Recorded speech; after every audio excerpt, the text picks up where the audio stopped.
Hello, so you are most welcome. So today I just want to handle some few things in our class of learning piano. So today I want to talk about first the distance between these notes, and then we are going to be looking briefly on the scales. So most exciting thing is that we are going to be learning the scales in a very easy way, and I'm going to show you how. So in this class we are going to learn three things. We'll learn the interval, the distances between the notes, and then we'll also take a look on the scales, and then we will see numbering, and then what we use it for, and the solfas on the scales, and then we will also basically look at our hand numbering, just a few things. So let me go through them, and I hope that this class is going to be helpful to you, and I know that you're already excited about this beautiful class. So starting with just a kind reminder that on the left of our two blacks is C. On the left, so whenever you see two blacks, on the left is C, two blacks on the left is C. So this is C. So if I move from C, D, E, F, G, A, B, C, this is the C major scale. So that is very beautiful. But before I go deep into this scale, let me start by telling you about the distance between the notes that we are having, and that will help us to form all the other scales just by looking at the C scale once we have finished to analyze the distances. So the shortest distance on the keyboard is a semitone. So a semitone is the distance between C and C sharp. Then from C sharp to D is a semitone. So from D to D sharp is a semitone. A semitone. So that means that if I'm moving from C to D, it is a whole tone. So we usually call it just a tone. So I'm moving a tone up, semitone. Then from here to here is a tone, semitone from here to here. You see that? So when we talk about now creating this scale, so we already now have the C scale. So let's look at the C scale. So the C scale, you see that I have moved from here to here is a whole tone. Then from D to E, a whole tone. E to F, semitone. F to G, whole tone. From G to A, whole tone. From A to B, whole tone. And from B to C, a semitone. So these are what I'm calling half semitone. Sometimes they may say half step, whole step, half step. So when you hear someone saying half step, don't get confused. Half step is just as equal to a semitone, and a whole step is that whole tone movement. So when you look at it clearly, you see that this is whole step, half step, whole step, whole step, half step.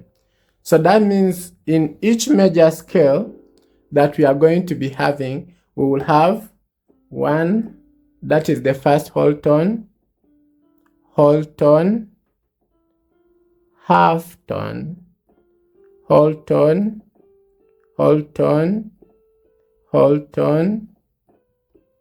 half tone. So considering what we have seen in the C scale of whole tone, half tone, whole tone, and half tone. So I'm looking at the same movement. So if I start from here, the first one was whole tone, Second one from this to this, whole tone. So from here to here was half tone, then I will start from here to here, half tone. From F to this, whole tone.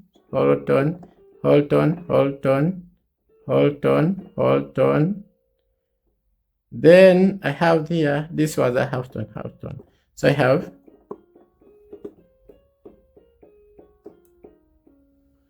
so that is the solo fa. So considering the solo fas, if you start from any other place, wherever you are going to start from, all you have to do is just get the formula.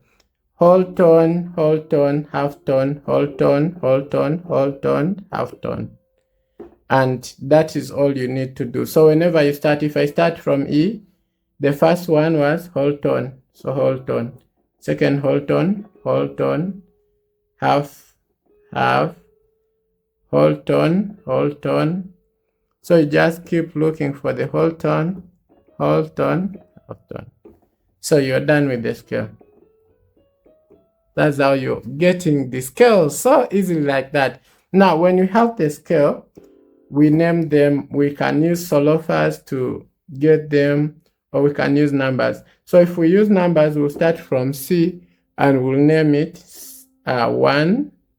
C is our 1, 2, 3, 4, 5, 6, 7, and back to 1. Or we can name them as solo fas. Do with C as our do.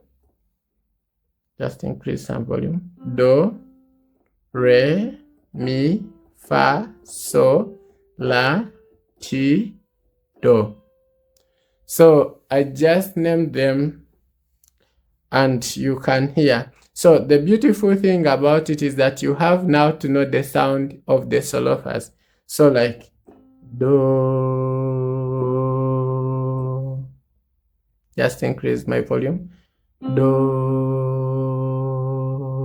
re, mi, fa, so, la, ti, do. Now that is very important because when people are singing, you're going to be just identifying the solo fas of where they are singing. So that will help you to move on the notes in the scale. The other thing why we number these things is because when you're in a band setting, the members of the band may just tell you we are playing chord progression 1, 5, 6, 4 or 1, 7, 2, 6, 5 like that. So you start with the numbers and that would make your work easier. So you don't have to go through. So in the next class, we are just going to look at the characteristic of each of the notes and what you're supposed to play in your right hand, because every one of these is very special and they are played differently with the right hand. So what you play in the left hand, what you play in the right are quite differ. So we will look at that in the next class. Thank you guys. I love you. Have a beautiful time getting all the scales. So what your exercise is going to be, get all the scales with that formula, the major scales, and then we will come and we will do together the class for the chords that match with everything on the scale. So we have learned already the C scale, and I hope that you have enjoyed that class today. Have a beautiful day. Yes, so I can't go without thanking you guys for being so good to me, for tuning in, always looking out for the lessons, and just keep on inviting your friends, share with them the content, and ensure that you have already subscribed because there is more that is coming your way. So make sure that you have subscribed and you have turned on the notification button, and we are going to be having a beautiful time as we learn the keyboard. Yes, see you in the next one. Don't forget to share with your friends. I love you guys.